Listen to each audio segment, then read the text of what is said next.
Assalomu alaykum. Mana hozir dedim.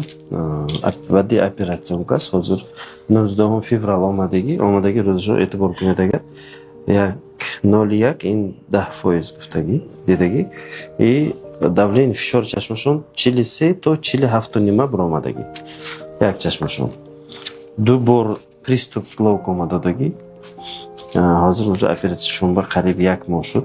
Badas operatsiya hafta qatori desin, ya'ni 70% desin. Fishori chashmashon 54. Ya'ni vaqtash va operatsiya qadim, o'zbek qadim. Mana bunedagi tomografiya ba rishi chashim naqs. Ya'ni rishi chashim sof nashudagi vaqtash va operatsiya qadim, alhamdulillah. Agar hamin xil chashim va fishori chashim bo'la boshada, agar rishash sof nashavad, agar rishash va ta'sir nakadagi bo'lsa, zreniya bardoshdan mumkin. Agar hamin zreniya va ta'sir kunat, lekin rishi chashim va ham ta'sir kadagi bo'lsa, agar zreniya bardoshdan nametonет. Baramin glaukoma va men hozir mana chap chashmashon kadayim. Rost chashmashon 70% desin. 80% desin. Lekin kamera мелкий, ду камера. Любой момент рост чашмашон bilan присутствие bo'lishi mumkin.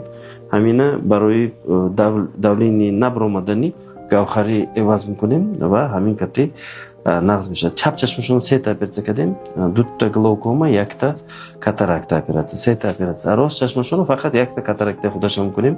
Hamin kati inshaalloh glaukoma намешат то до конца жизни, иншаллах мебинад. Agar shuma bilan hamin xil glaukoma bo'lsa, обязательно fishori chashmashon sanjida gardid.